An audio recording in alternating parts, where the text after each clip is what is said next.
Enquanto isso, nós vamos abrir a nossa Bíblia, 1 Tessalonicenses, capítulo 5.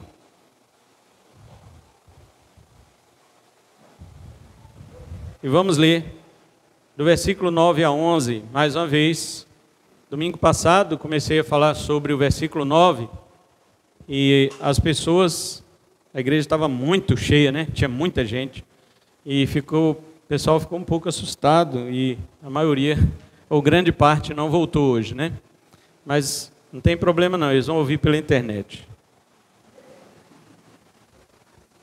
Versículo 9 a 11 diz assim: porque Deus não nos destinou para a ira, mas para a aquisição da salvação por nosso Senhor Jesus Cristo, que morreu por nós, para que, quer vigiemos, quer durmamos, vivamos juntamente com Ele. Por isso, exortai-vos uns aos outros e edificai-vos uns aos outros, como também o fazeis. Amém. Podeis sentar em nome de Jesus. Queridos, eu gostaria, antes de entrar no versículo 10, fazer algumas anotações com os irmãos ainda sobre o versículo 9, algumas implicações que nós temos para com o versículo 9. Nós falamos que a ira de Deus, veja bem, vou reposicionar a memória dos irmãos para onde foi que nós encerramos no domingo passado. Nós falamos que a ira de Deus, ela sobrevém aos homens basicamente de três maneiras. Primeiro, porque os homens conhecem a Deus pela natureza. Vamos lá no íntimo, né? O homem conhece a Deus porque Deus criou ele assim para conhecê-lo, com o sentimento da existência de Deus, com essa consciência da existência de Deus. E quando ele olha para a natureza o faz lembrar disso, desperta no interior dele a consciência da existência de Deus e que ele é digno de glória. Porque a Bíblia diz que os céus manifestam a glória de Deus. Se os céus manifestam a glória de Deus, o homem deve lhe render glória. O homem deve lhe devolver a glória e também a ação de graças. Mas eles não fazem isso. Os homens corrompidos, eles retêm a glória de Deus, eles não entregam e ainda dão a glória de Deus para os ídolos. E aí Paulo diz que os ídolos são quadrúpedes, répteis, né? Como muitas pessoas têm adorado quadrúpedes e répteis de toda espécie. Inclusive quadrúpedes humanos eles têm adorado, né? Agora, a Bíblia diz também que a ira de Deus, ela vem sobre os homens que aumentam nos seus pecados. Isso aqui é uma outra coisa. Porque o homem natural, mesmo sem contato com a civilização, seja para o bem ou para o mal, ele rejeita Deus olhando a criação, ele não lhe dá glória. Ele sabe que tem um Criador, mas não lhe dá glória. Esse aí já é digno da ira de Deus sobre si. Mas existem existem os outros grupos de homens e seres humanos que aumentam em seus pecados. Eles vão praticando aquelas coisas que nós lemos domingo passado em Efésios, capítulo 5. Eles vão piorando a sua condição diante de Deus. E Deus, então, demonstra a sua ira sobre eles de um modo mais terrível. E, finalmente, nós vimos que existem aqueles homens que, além de rejeitarem Deus na criação, aumentarem seus pecados, eles também rejeitam Cristo Jesus como Senhor. Eles negam Jesus como Senhor. Eles não confiam no Filho de Deus. Olha, irmãos, presta atenção aqui. Não é só a pessoa que diz assim, eu não quero saber de Jesus. Existem pessoas que já disseram assim, eu quero Jesus, mas eles governam sua própria vida. Isso você está se enganando. Você está se enganando. Não se iluda com esse negócio. Um dia eu confessei Jesus. E daí? E daí? Quem está interessado na sua confissão de boca para fora? Deus não está, porque Ele conhece seu coração. Então, se você quer dizer assim, um dia eu confessei a Jesus, desarme-se. Abandone tudo que você acha que é isso, que é aquilo, que é certo, que é errado. Abandone. Siga a Bíblia, a palavra de Deus. Sujeite-se a Cristo e ao seu senhorio, completamente. Caso contrário, a ira de Deus estará sobre você também, mesmo que você tenha confessado Jesus. Então, finaliza com isto. Eu digo assim, os falsos crentes, eles sofrerão mais do que os piores incrédulos, tá? Guarde essa frase, porque eu sempre digo uma frase aqui, né? O pior crente deve ser melhor que o melhor ímpio, não é isso que eu falo? Mas hoje eu estou dizendo outra frase para você guardar. O falso crente sofrerá no inferno pior do que o pior incrédulo.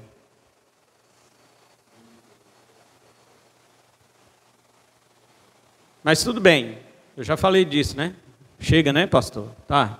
Então, eu só quero fazer umas 2 ou 3 observações ainda sobre a ira de Deus.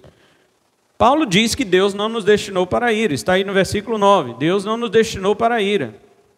Amém. Amém. Ele não nos é um pronome oblíquo da primeira pessoa do plural, refere-se a nós. Se ele não nos destinou para a ira, ele destinou alguém para a ira. E aqui é que está o ponto. Há muitos calvinistas que eu chamo de inconsistentes. São calvinistas frouxos, medrosos, inconsistentes e covardes para pregar o evangelho. Eles dizem o seguinte: não, Deus só ativamente salvou os eleitos, mas os desprezados, os réprobos, ele só passou por cima. Não foi Deus que condenou ele, não. Eles dizem que isto é uma condenação passiva. Eles falam, a eleição é ativa, mas a condenação é passiva. Ou seja, Deus não fez pessoas exatamente para condená-las. Deus fez alguns para salvá-los, mas os outros deixou como já estava. Eles dizem isto. Ora, não é isso que a Bíblia mostra. Preste atenção. Deus é ativo na salvação dos eleitos, como Deus também é ativo na condenação dos réprobos. Uma pergunta, não para vocês aqui, mas para esses calvinistas, que dizem que Deus só passou por cima dos réprobos. Eu quero fazer uma pergunta. Quem fez com que os ímpios nascessem em pecado? Quem fez com que os ímpios nascessem em pecado? Eles nasceram por causa de Adão. E quem foi que estabeleceu que Adão ia pecar? Vamos retrocedendo isso para você ver. Eu nasci pecador porque meu pai era pecador, minha mãe, meu avô, e vai retrocedendo. Você chega em Adão. Adão pecou e colocou toda a raça humana debaixo do pecado. Agora, se você retroceder mais de Adão, você chega em quem? Quem é que existia antes de Adão? Deus. E aí, calvinista inconsistente? Foi Deus mesmo que estabeleceu a queda. E eu quero dizer uma coisa aqui para a igreja agora. Adão não tinha livre-arbítrio. Adão também não tinha livre-arbítrio. Quando alguém me pergunta se Adão tinha livre-arbítrio, eu pergunto para a pessoa, Adão era livre de tudo? Ele era livre de tudo, menos de Deus. Para você ter livre-arbítrio, para o seu arbítrio ser livre, você precisa ser livre de tudo, até de Deus. E você é livre de Deus? Adão era livre de Deus?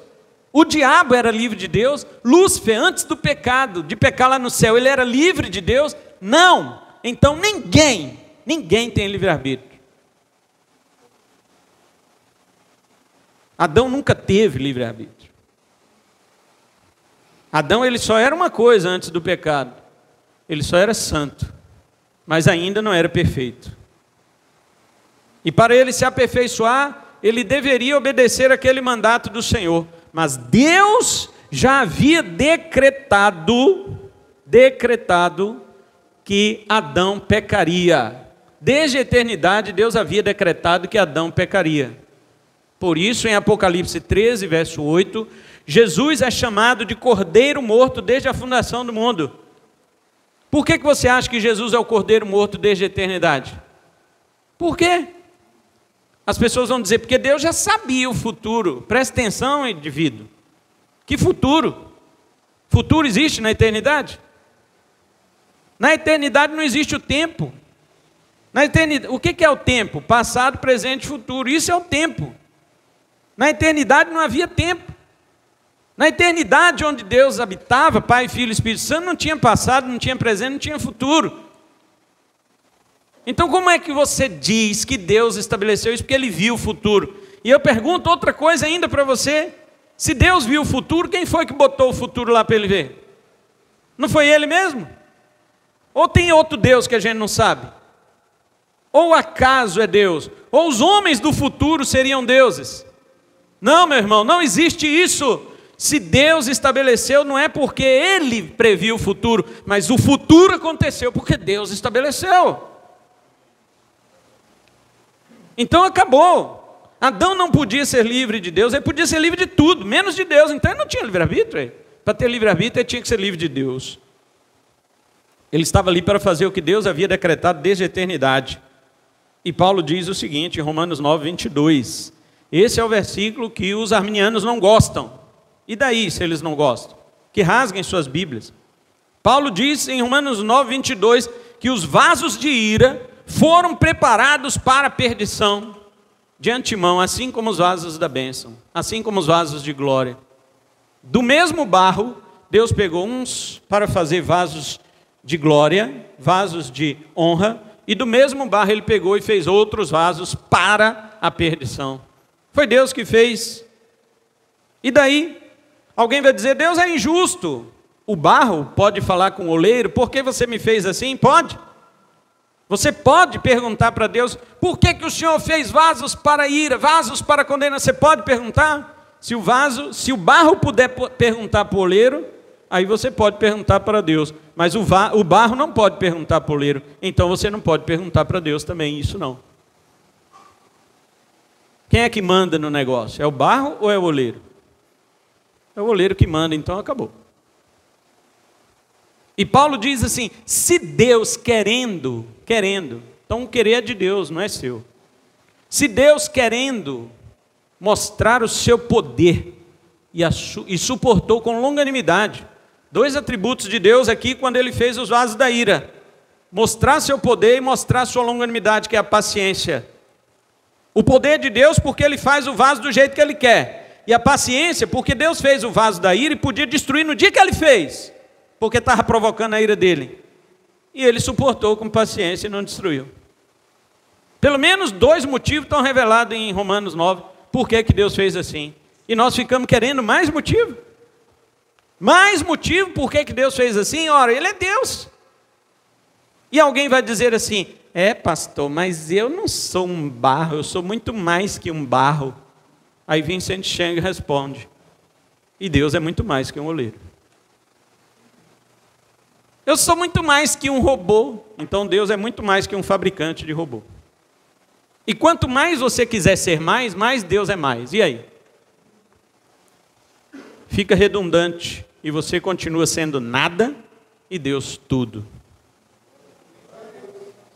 Então não há como negar a reprovação ativa. Por que eu estou dizendo isso? Paulo não está dizendo lá que Deus fez vasos para a ira do barro caído. Tinha um barro caído, um barro em pecado. Não, ele diz da mesma massa. Da mesma massa. Deus pegou uns para a glória e outros para a desonra e para a ira. Veja Pedro, 1 de Pedro 2,8. Pedro nos mostra que os incrédulos foram postos para isso. Para isso o quê? Para tropeçarem na pedra de tropeço, que é Cristo. Agora veja o que Pedro diz. Para eles que são incrédulos, pedra de tropeço. Mas para você que é crente, ele é o quê? Para os crentes, ele é a segurança. Todos aqueles que olham para ele não serão envergonhados. E você se torna pedra junto com Cristo para edificar a casa de Deus. Pedras vivas. Judas também fala de homens que foram pronunciados antecipadamente para essa condenação. Judas verso 4. Não há como negar a reprovação ativa de Deus. Deus sim é que estabeleceu pessoas para serem condenadas. É inegável a eleição de Deus para os crentes, também é inegável a escolha de Deus para os réprobos. Veja Provérbios 16, verso 4. O sábio diz que o ímpio foi feito por Deus para o seu próprio fim, que é o dia do mal, ou o dia da calamidade. Não é isso que está escrito? Provérbios 16, 4. Deus faz todas as coisas para seus determinados fins, e até o ímpio para o dia do mal. Deus que fez o ímpio para o dia do mal. Há um texto extremamente perturbador, e deixa eu perturbar logo vocês com ele, sobre este assunto, que pouca gente percebe, e olha quanta gente já leu Mateus. E quantas vezes vocês já leram Mateus? Agora veja Mateus 11, 20 a 24. Eu vou ler aqui. Passou então Jesus a increpar as cidades. Increpar é jogar na cara, tá? Passou Jesus a jogar na cara das cidades nas quais ele operara numerosos milagres, pelo fato de não se terem arrependido. Jesus disse: ai de ti, Corazim, ai de ti, Betsaida, porque se em Tiro e Sidom, duas cidades que estavam fora de Israel, se lá em Tiro e Sidom, lembrando que Sidom era a cidade de Jezabel, a mulher de Acabe, da rainha Jezabel, se lá em Tiro e Sidom, se tivessem operado os milagres que em vós se fizeram, há muito que elas teriam se arrependido com pano de saco e cinza. E contudo vos digo, no dia do juízo, haverá menos rigor para Tiro e Sidom do que para vós outras. As 4 cidades vão para o inferno: Tiro, Sidom, Corazim e Betsaida. Mas Corazim e Betsaida vai sofrer mais do que Tiro e Sidom. Porque Corazim e Betsaida tiveram Jesus pregando e fazendo milagres e não se arrependeram. Tiro e Sidom também não se arrependeram, mas eles não viram Jesus. Mas vai tudo para o inferno. Porém, Tiro e Sidom vão sofrer menos do que Corazim e Betsaida. Você acha que Vilhena é do Senhor Jesus? Isso é uma bobagem. Que os crentes, que as igrejas marcham para Jesus. Vilhena é dos... Cadê que Vilhena é de Jesus? Cadê? Como é que aumenta aí a prostituição, os assassinatos, o tráfico de drogas nessa cidade? Que Vilhena é do Senhor o quê? Eu estou para dizer que nem todas as igrejas de Vilhena é do Senhor Jesus, quanto mais a Vilhena.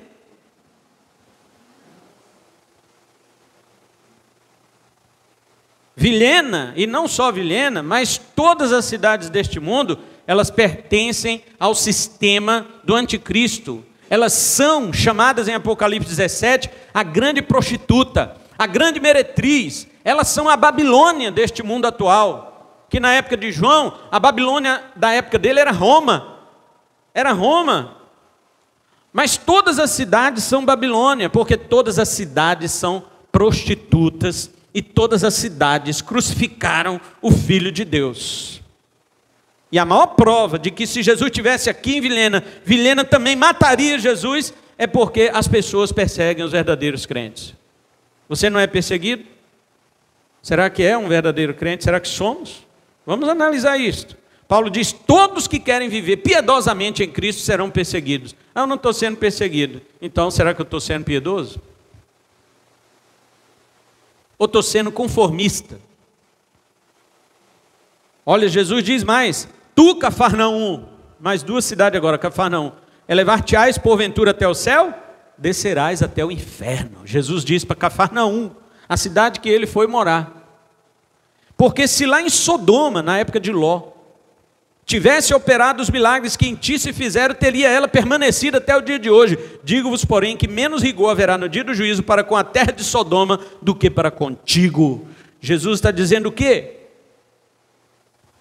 Eu não estou nem falando de graus de sofrimento. Deixa eu entrar onde eu quero mostrar. Se você perceber bem, você vai ver o seguinte, que nesse texto, Jesus está dizendo, não questione, Jesus está dizendo que Deus negou a Sodoma, a Tiro e a Sidom. Deus negou a oportunidade de verem e ouvirem Jesus. Deus que negou, Deus não quis que Jesus fosse para estas cidades.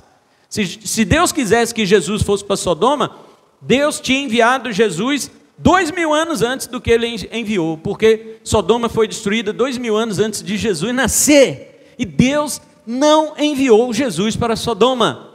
Agora, o pior do que isso, abre os teus ouvidos, pior do que isso, o texto diz o seguinte, que se Deus tivesse enviado, elas teriam se arrependido. Isso é que é o pior. Jesus está dizendo, se Deus tivesse me enviado para Sodoma, Sodoma teria se arrependido. Se Deus tivesse me enviado para Tiro e Sidom teriam se arrependido.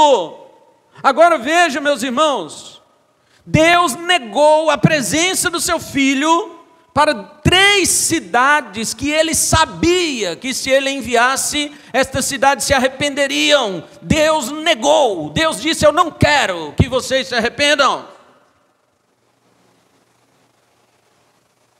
Isso nos parece injusto, não é? Não é todo mundo que pensa assim? Mas veja, quem é que dá o arrependimento para essas cidades? Não é o próprio Deus? Deus concede o arrependimento para estas cidades. E como Ele dá o arrependimento a quem Ele quer, e não a quem merece, porque ninguém merece, logo, Ele negou o arrependimento a estas cidades, negando-lhes o envio do seu Filho para lá. E de forma inversa, ainda tem coisa pior do que isto. Deus enviou o seu Filho para cidades que Ele sabia que o negariam. Deus enviou, Deus falou assim: não vou enviar meu filho para cidades que eu sei que vão aceitá-lo, porque não quero que estas cidades se arrependam, quero condená-las. Mas vou enviar meu filho para cidades que não vão aceitá-lo, porque eu também quero condená-las mais do que aquelas que se arrependeriam se eu enviasse. Tremam diante de Deus. Corazim, Betsaida e Cafarnaum tiveram privilégio de ver e ouvir e presenciar os milagres de Jesus. E mesmo Deus sabendo que estas cidades não aceitariam seu filho, ainda assim o enviou para elas. Por quê? Para condená-las mais do que aquelas às quais ele negou o seu filho. Todas elas serão condenadas aqui. Jesus citou 6 cidades aqui. 6 cidades: Corazim, Betsaida, Tiro e Sidom, Cafarnaum e Sodoma. Jesus citou 6 cidades, todas 6 condenadas, mas 3 menos condenadas que outras 3.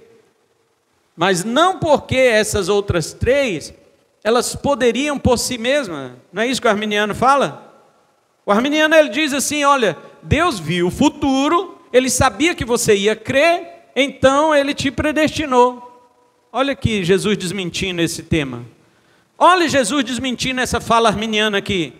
Se Deus te predestinou porque Ele olhou para o futuro e viu que você ia crer e se arrepender, por que então que Ele não predestinou Sodoma, não predestinou Tiro e não predestinou Sidom, sabendo que estas cidades se arrependeriam?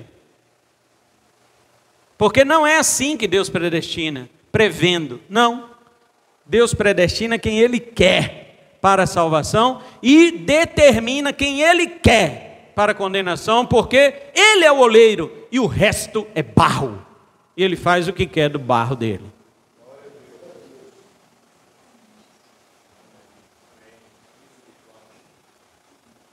Misericórdia mesmo, irmão Zé. Você vai ser um calvinista inconsistente se você negar que Deus escolheu pessoas para reprovação. Agora sim, vou entrar, na parte boa. Já chega, de tanto. Paulo diz assim: não, os filhos de Deus não. Os filhos de Deus são os filhos da luz. Sabe por que a gente fala isso tudo aqui, irmãos, que o texto mostra? Para mostrar para você que você é filho de Deus, não é porque você merece. Você não é melhor do que Tiro, você não é melhor que Sidom, você não é melhor que Sodoma, você não é melhor que Cafarnaum, você não é melhor do que Betsaida e nem Corazim. Você não é melhor, você é a mesma massa. Só que Deus pegou desta massa e fez um vaso chamado César, João, Ivanilde, Wesley, Michele, José. E assim eu poderia citar os nomes aqui daqueles que foram escolhidos por Deus, que Ele pegou a massa e falou assim: eu vou fazer um vaso para a minha glória. Este vaso vai nascer debaixo da ira como todos os demais, mas depois eu vou trazer ele para a minha presença e santificá-lo. E quando Deus fez isso com você, aí Paulo diz assim: você é filho da luz. Verso 5, Porque todos vós sois filhos da luz e filhos do dia. Deus não vai fazer isso com você. Você não está debaixo da ira de Deus. Olha o 9, porque Deus não nos destinou para a ira. É diferente com você. Ele poderia, porque se cidades que ele viu que se arrependeriam, ele não quis mandar o filho dele e condenou estas cidades à eternidade no inferno, ele poderia fazer isso com você. Até inclusive sabendo que se você fosse deixado ao seu próprio querer, você não ia se arrepender. Mas quem dá o arrependimento é Deus. A Bíblia diz em Romanos 2,4: ou ignoras tu que é a bondade de Deus que te leva ao arrependimento? É a benignidade de Deus que te conduz ao arrependimento. Preste atenção em 2 versículos. Este de Romanos 2,4 e o de Atos 17:30. Porque em Atos 17:30, o apóstolo Paulo, pregando para os atenienses na Grécia, ele disse o seguinte: ora, Deus não leva em conta os tempos da ignorância, mas agora notifica aos homens em todo lugar que se arrependam. Veja, Deus notifica aos homens que se arrependam, mas os eleitos ele conduz ao arrependimento. Ele não só te dá uma notificação: olha, você está notificado, é seu dever se arrepender. Deus faz isso para todos os homens na pregação do evangelho, mas ele vê que ninguém pode se arrepender, então ele pega os seus eleitos e conduz. Ele fala: meus eleitos eu não vou só notificar, eu vou conduzir, eu vou levá-los ao arrependimento, porque eles não podem ir que nem os outros, mas todos os homens estão notificados. Eu não quero que você pense pelo lado da injustiça, não, eu quero que você pense pelo lado: todos nós éramos condenados. Que amor é esse? Injustiça, sabe o que é? É alguém merecer o céu e Deus não dá. Isso é injustiça. Quem é que merece? Então já está respondido. Você está debaixo do amor, não é da ira. Por quê? Porque Deus te amou tanto que Ele deu o Filho dele para suportar a ira dele que estava sobre você, em seu lugar. Paulo quer que você tenha alegria em Deus, porque não foi para a ira que Ele te destinou. Pode se revestir da couraça, meu irmão, do capacete das 3 virtudes cristãs, da fé, do amor e da esperança, porque Deus garante que você está debaixo do seu amor. Aleluia! Olha o que diz aqui, a parte B do verso 9: Ele te destinou para aquisição da salvação. Sabe o que é isso? A palavra grega peripoieses. A palavra poieses dá origem à nossa palavra poesia, e peri quer dizer em volta da poesia. Ele preparou, ele conquistou tudo isso de forma poética para você. Para você. A aquisição é assim: eu faço o que tem que ser feito, né, Jesus? Eu faço o que tem que ser feito, que é terrível. Eu embrulho isso num presente muito bonito e entrego, eu dou para você. É uma aquisição. Eu conquistei isso para você. A sua salvação não é uma conquista sua, não. A sua salvação é uma conquista de Jesus.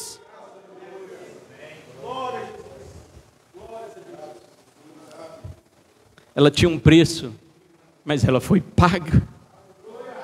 Ela tinha um preço, mas não era prata nem ouro. Pedro diz que esse preço era o quê? Era o sangue precioso, como de um cordeiro sem mancha, o sangue de Cristo. E veja que no grego a preposição é para dentro. Estaria assim o versículo 8, o versículo 9, porque Deus não nos destinou para dentro da ira, mas para a aquisição para dentro da salvação. Para dentro. Isto, você sabe o que isso significa? Que uma vez dentro da salvação adquirida por Jesus, ninguém mais pode tirar você. Ninguém mais pode tirar você de dentro da salvação que Jesus adquiriu para você. Jesus não precisava ser salvo. Jesus precisava ser salvo. Quem precisava era o perdido. E ele disse: eu vim para salvar o perdido. estou em um leve debate com o arminiano aí, eu estou pedindo para ele me mostrar um versículo na Bíblia que diz que Jesus morreu para oferecer salvação, porque ele veio acusar a mim dizendo, vocês calvinistas dizem, vocês calvinistas oferecem a salvação, como Deus pode oferecer honestamente salvação para pessoas que ele rejeitou? E eu disse para ele, quem falou que a salvação e o evangelho é uma oferta? Quem falou? Mostrei o texto de Atos 17:30. Deus notifica aos homens que se arrependam. Deus não oferece, Ele notifica. Jesus não morreu para oferecer salvação. Ei, quem me quer aqui na cruz? Olha os meus cravinhos. Olha o meu sanguinho derramado. Alguém me quer, por favor? Me escolham, gente, eu morri por vocês. Isso é ridículo. Isso é ridículo. Jesus Cristo, quando ele veio, ele disse para Zaqueu, o Filho do Homem veio buscar e veio salvar o que estava perdido, e acabou. Ele veio para fazer e fez. Se ele viesse para oferecer, ele ia ficar esperando, e se fosse da vontade do homem, ninguém ia vir, porque assim eles mataram o Filho de Deus. Você acha que eles iam vir? Você acha que aqueles homens que mataram o Filho de Deus iam olhar para Jesus depois, tadinho, está sangrando? Eles sangravam homens todos os dias na cruz. Eles estavam nem aí para isso. É por isso que o evangelho do Cristo crucificado é loucura para este mundo, irmãos.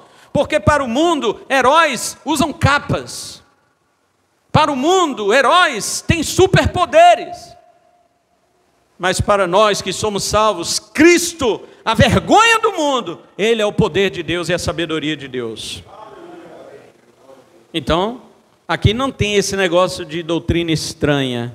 Ah, Deus sabia que você ia escolher Jesus. Já vimos que isso não existe. Outra coisa que não existe. Você, cuidado para você não perder sua salvação. Como? Como perder? Se foi o próprio Jesus que adquiriu ela para você. Como é que Jesus perde uma coisa, irmão? Me diga.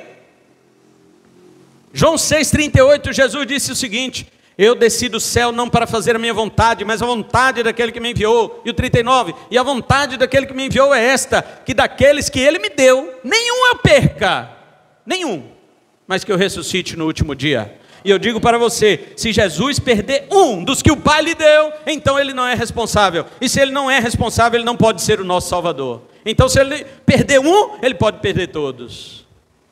Por isso que ele disse, eu não perco nenhum, mas dos que o Pai me deu. Agora os outros eu não tenho responsabilidade com eles, porque o Pai não me deu.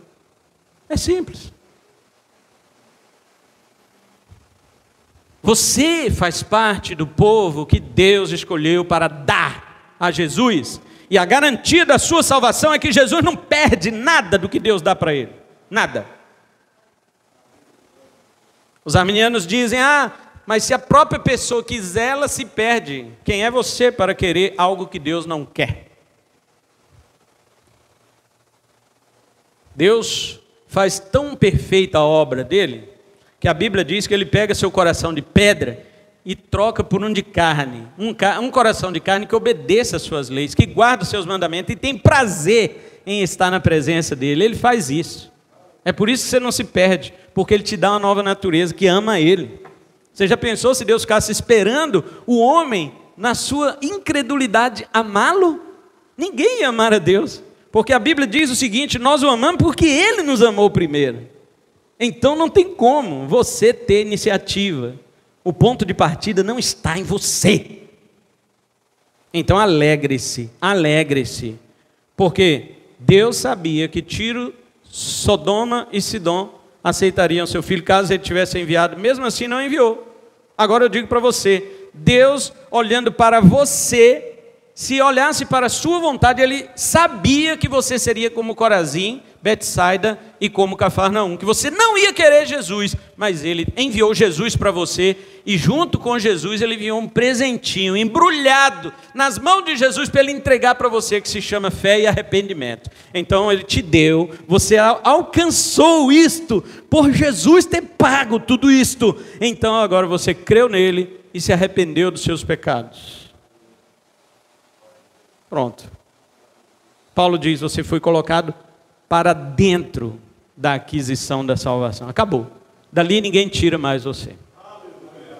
Por isso que Paulo encerra Romanos lá, 8, dizendo assim, eu estou certo de que nem a morte, nem a vida, nem os anjos, nem principado, nem potestade, nem altura, nem profundidade, nem largura, nem poderes, nem coisa semelhante, nada poderá me separar do amor de Deus que está em Cristo Jesus, o nosso Senhor. Nada, nada pode separar, nada pode separar você de Deus. Você está reclamando de provações? Você está reclamando que as coisas estão ruins para você? Observe se elas não estão ruins porque você está provocando. Não culpe Deus. Observe se as coisas não estão ruins para você porque Deus está experimentando você e Ele quer saber se você confia exatamente nele ou se você só serve a Ele se a situação estiver boa. Observe essas coisas e veja e diga para Ele: Senhor, eu estou certo. Paulo diz: eu estou convicto, eu tenho absoluta certeza que nada neste mundo e nem no mundo espacial, nem no mundo cósmico poderá me separar do teu amor. Nada, nada. Por quê, Senhor? Porque eu sou forte? Não, porque o Senhor me sustenta. O Senhor me deu algo que não pode ser retirado. Ninguém pode retirar. Ou acaso, diz Paulo, seremos mais fortes do que Deus?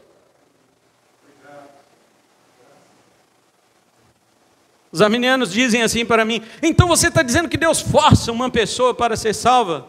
Veja o que eu disse, o que a Bíblia diz, melhor dizendo. Ele te dá um novo coração, e este novo coração é inclinado para as coisas de Deus. Deus não precisa forçar ninguém, basta Ele trocar a vontade. Trocou a vontade, trocou o homem. Aquilo que você não queria, você passa a querer.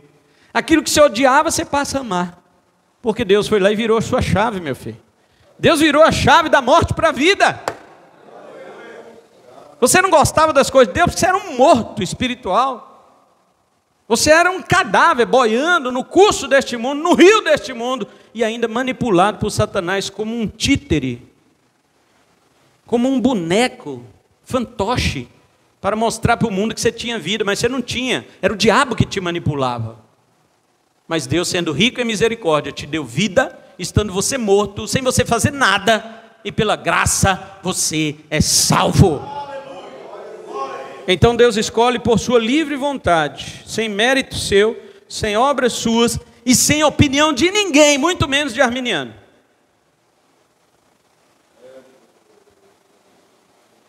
Outra observação que eu quero deixar ainda neste versículo é que Paulo está dizendo que esta salvação adquirida foi por meio de Cristo, por meio, olha o 9. Porque Deus não nos destinou para a ira, mas para a aquisição da salvação por meio, através de nosso Senhor Jesus Cristo. Ponto, ponto final. Não há salvação sem Jesus Cristo. Outras religiões estão perdidas, tanto quanto sem religião. Não há salvação no budismo, não há salvação no islamismo, não há salvação nas testemunhas de Jeová, não há salvação no espiritismo, não há salvação em macumba, não há salvação em candomblé, não há salvação em romanismo idólatra, ainda que eles digam que a salvação está na igreja deles, em nenhuma outra religião, exceto no Cristo de Deus. Jesus pagou a salvação e ela é sua, foi por meio de Cristo, não foi por meio de nenhuma religião. E a última coisa que ainda quero destacar no versículo 9, é que há uma confusão que os dispensacionalistas fazem, assembleanos, batistas, pentecostais e muitos outros. Eles fazem uma confusão dizendo que este versículo prova que a igreja não vai passar pela grande tribulação. Ora, não é legítima essa interpretação. A ira de Deus é diferente da grande tribulação. Porque enquanto a grande tribulação é a investida do anticristo contra a igreja, a ira de Deus é a investida de Deus contra os ímpios. A Bíblia está dizendo que você está livre da ira de Deus e não livre da grande tribulação. Um amigo meu até mandou um card para mim, né? Daniel Glitz, lá do sul, mandou um card para mim, Jesus ascendendo ao céu e dizendo para os discípulos: no mundo tereis tribulações. Aí Jesus vai para o céu, aí no outro quadrinho, um discípulo fala para o outro: o que ele disse? Aí o outro fala que nós seremos arrebatados antes da tribulação. Isso é falta de entender Jesus. Jesus diz: no mundo tereis tribulações, e acabou. E eles dizem: mas a grande tribulação é diferente. Então seja um crente diferente, porque você vai passar por ela se você estiver vivo. Seja um crente diferente. Porque se for esses crentes Nutella, esses crentes modinha, você não aguenta nem a tribulação que você mesmo caça, filho. Você não aguenta a tribulação que você mesmo procura. Você vai aguentar aquela que é o anticristo que virá sobre você? Não vai. Mas se você for fiel, igreja de Deus, verdadeiramente separado da ira de Deus, não destinado para a ira, mas para a aquisição da salvação, você pode colocar junto com Paulo e dizer: nem o anticristo me separará do amor de Deus. Crente que tem medo de grande tribulação, eu duvido muito da sua fé. Eu duvido muito da sua fé. Tomara Deus que você seja, de fato, um crente em Cristo Jesus. A igreja está livre da ira de Deus, mas em nenhum lugar a Bíblia diz que os servos de Deus estão isentos da tribulação, e nem mesmo a grande.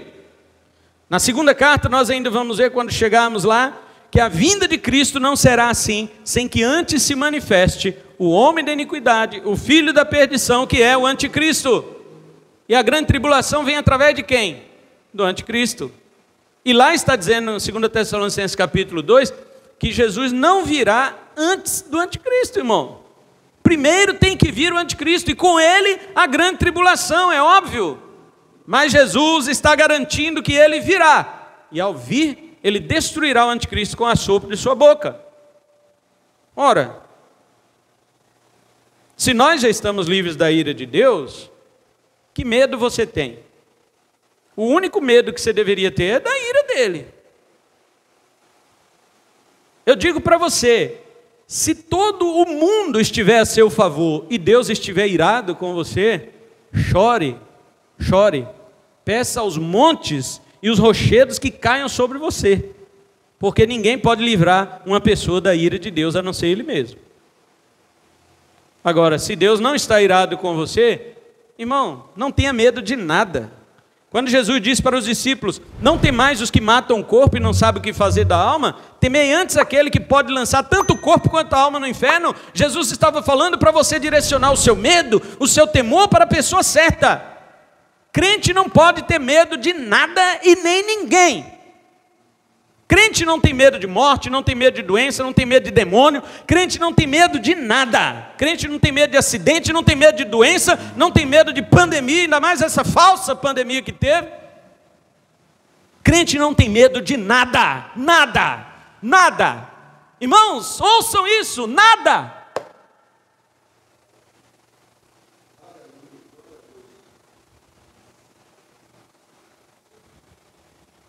Agora, para finalizar, o 10 e o 11, que é bem curtinho, dá para falar nesses minutos finais. Cristo. Olha, o 9 termina com Cristo, né? O 9 não termina com Cristo? Agora olha o 10. Que nos salvou. Que morreu por nós. Paulo está dizendo aqui qual foi o meio pelo qual Cristo adquiriu a tua salvação. Foi pela morte. Foi pelo sangue. Você não foi resgatado com prata ou ouro, como diz Pedro, 1 de Pedro 1, 18 e 19, mas com o precioso sangue de Cristo. A morte foi o preço. E por nós, aí no versículo, indica a substituição. Morreu é o preço. Por nós é a substituição. Isto é, o fato é que a morte de Cristo foi vicária, ou seja, substitutiva, uma vez que Ele não tinha pecado, e então morreu pelos nossos pecados. Por isso que a Bíblia diz, por nós. Toda vez que você estiver lendo as cartas de Paulo, presta atenção, e você lê desta forma, Ele morreu por nós. Alegre-se com essas duas palavrinhas, por nós. Porque isso significa que se Ele não morresse por você, você estaria condenado ao inferno. Ele morreu por você, ou seja, Ele substituiu você na condenação. Ele entrou no seu lugar, na sua condenação. Ele disse ao Pai: Pai, eu morro por Ele, para que Ele não morra. Inclusive é isto, separe, ponha um parêntese no verso 10 e diz, tira esse, para que quer vigiemos, quer durmamos, tira isto e leia só o início e o final do versículo para você ver, que morreu por nós, para que vivamos juntamente com Ele. Ele morreu para que você viva. Veja, você era morto, Jesus estava vivo. Ele veio, morreu pelo morto, para que o morto viva. Só que o morto não vai viver em lugar dele como ele morreu em nosso lugar. O morto vai viver com ele, Por quê? Porque ele ressuscitou, irmãos. E ele só ressuscitou exatamente por isso, porque ele não morreu pelos pecados dele, ele morreu pelos nossos. Ele não tinha pecado. Então diz o apóstolo Pedro na sua majestosa pregação de Atos 3, de Atos 2, versículo 24, ele diz assim para aqueles homens: era impossível que a morte pudesse retê-lo. Era impossível que a morte pudesse retê-lo. Por quê? Porque ele não tinha pecado. Ele era o Cordeiro Santo de Deus. Ele era o Cordeiro substituto. Ele era aquele que morreu no lugar dos pecadores. Então a morte de Cristo é substitutiva. Veja que grande amor. Você ainda era ímpio quando Cristo morreu por você. Romanos 5, 6 e 8, ele fala assim: olha, Cristo morreu a seu tempo pelos ímpios. A seu tempo, foi no tempo de Cristo, foi no tempo de Deus, mas nós éramos ímpios. Verso 8 ele diz: mas Deus prova o seu amor para conosco, em que Cristo morreu por nós, olha de novo. E ele acrescenta: sendo nós ainda pecadores.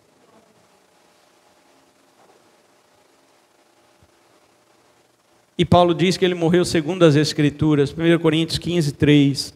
A doutrina da morte de Cristo é uma doutrina fundamental para o cristianismo. Se Cristo não tivesse morrido por nós, ainda estaríamos em nossos pecados e não teríamos nenhum acesso a Deus, nem agora e nem na eternidade. Aqui destaco mais uma vez a incapacidade dos nossos sentidos para a aquisição da verdade. Muitas pessoas viram Cristo crucificado, não viram? Muitas pessoas viram Cristo crucificado, mas elas sabiam que ele estava ali por nossos pecados? Não. Então o que você vê não garante o que você crê. Você não crê pelo ver, você crê pela Escritura. Aí Paulo vem e diz: ele morreu pelos nossos pecados. Ele morreu, todo mundo viu. Quem estava lá viu Jesus morto na cruz. Ele morreu, beleza. Mas pelos nossos pecados, só pelas Escrituras que você ia saber. Não era por passear em volta do Calvário. Se você estivesse passeando em volta do Calvário, você seria mais um daqueles que meneavam a cabeça e batiam no peito. E diziam assim: este homem diz que era filho de Deus e não pode agora salvar a si mesmo. Mas pela Escritura você agora entende que se ele salvasse a si mesmo, ele não salvaria você. Então ele se entregou.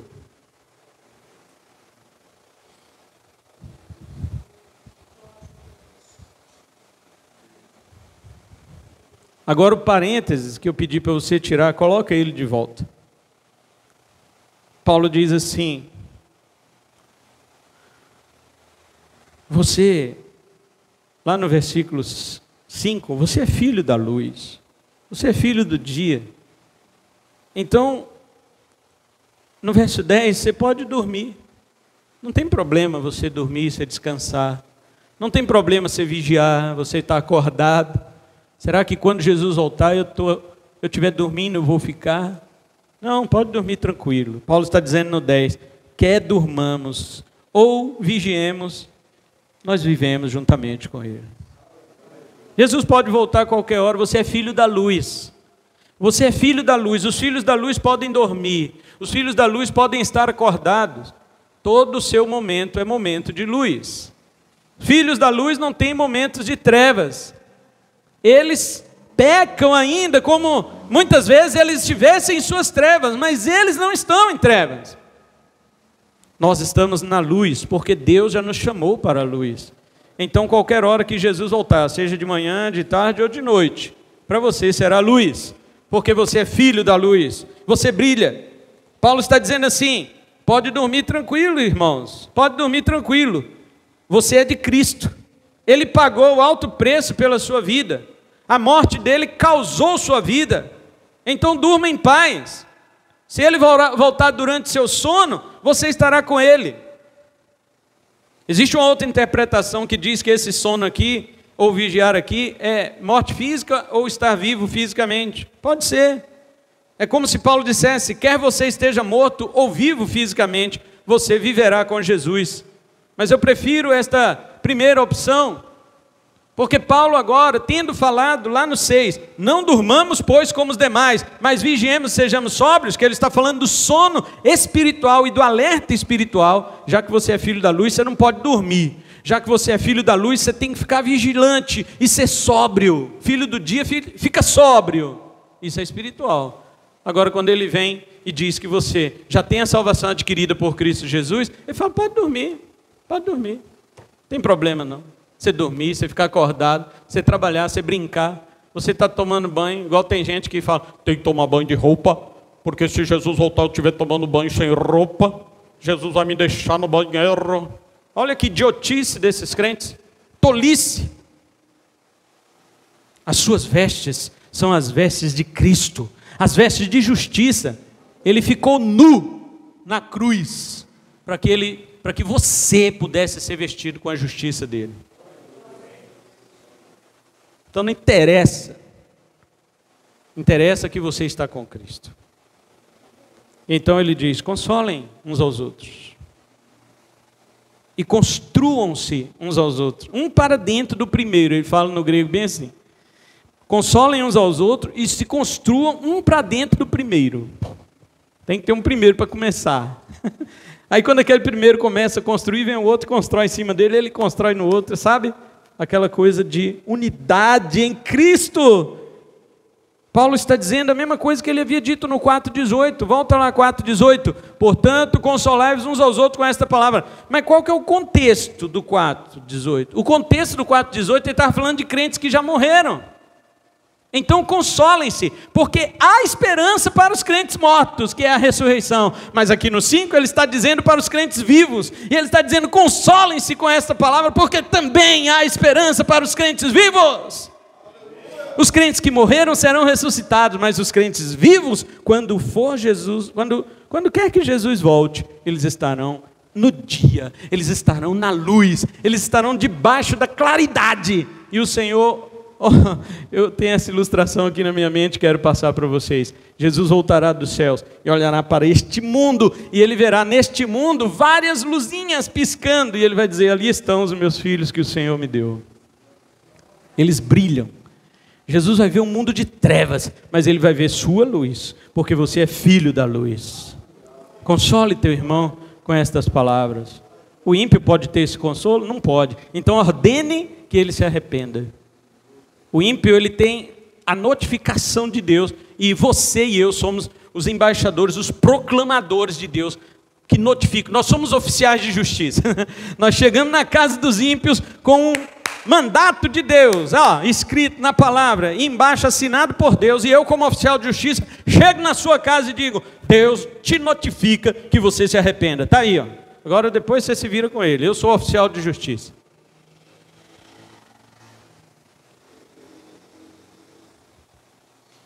Encerro então esta primeira parte da minha pregação do capítulo 5, do 1 ao 11, porque do 12 em diante são outros assuntos. E eu encerro trazendo as seguintes lições para você. O dia do Senhor não é dia de alegria, é dia de angústia e juízo, mas para os salvos é dia de consolo e salvação. O tempo que o Senhor virá, você não conhece nem o Cronos, nem o Kairos, nem quando e nem enquanto. Nem quanto e nem quando, você não sabe. E ele virá como ladrão, não porque vai ser invisível, mas porque exige que você esteja vigilante. Os ímpios almejam paz e segurança, mas não a paz de Cristo e a segurança de Cristo, e sim do anticristo. E você deseja qual paz? Qual segurança você deseja? A do mundo? O que teve de crente reclamando porque não tinha mais segurança no mundo na época da dita pandemia. O que teve de crente reclamando depois que o nosso atual presidente ganhou, que não tem mais estabilidade jurídica em nosso país. E daí? É a paz e a segurança desse mundo que você quer? Eu quero a paz e a segurança de Cristo. Em Cristo estou garantido na minha eternidade. Isso aqui é só um momento que passarei por aqui. São palavras de consolo para você, diz o apóstolo Paulo. Mas o mundo não pode ser consolado com essas palavras. O mundo deve ser convocado para o arrependimento.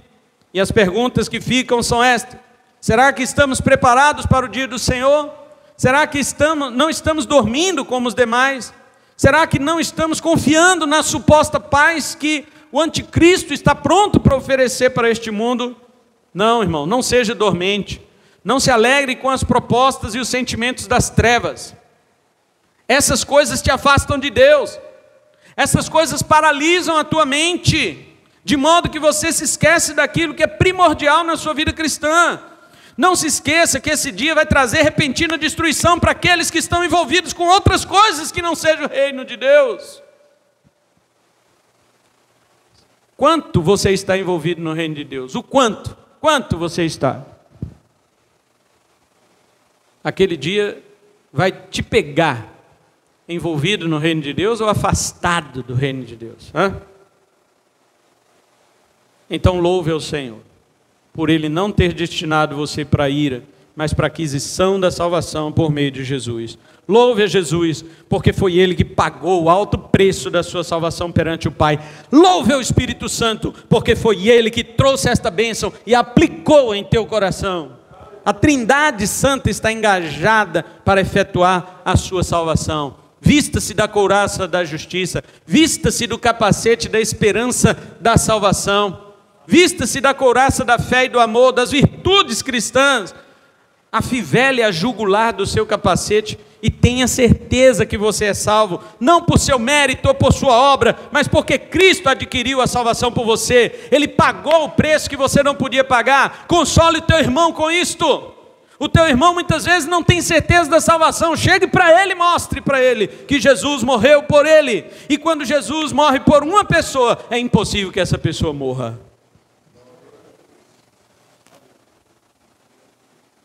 Então vamos edificar-nos, não é isso Paulo diz? No 10 ele fala, no 11, né? Por isso, consolai-vos uns aos outros e construí-vos um para dentro do primeiro. Existe um fato que nunca vai poder mudar sobre a tua vida. Nunca vai poder mudar. Você era morto, mas agora você vive. E todos aqueles que vivem em Cristo hoje, eles vão morrer só uma vez, fisicamente, mas viverão eternamente. Mas todos aqueles que não nasceram em Cristo, eles vão morrer duas vezes. Eles vão morrer fisicamente e morrer para sempre. Então, agarre este capacete que Paulo disse, coloque a fivela na jugular, certo? E diga, glória a Deus, eu tenho esperança da minha salvação. Que Deus nos abençoe em Cristo com a sua palavra. Amém? Vamos orar.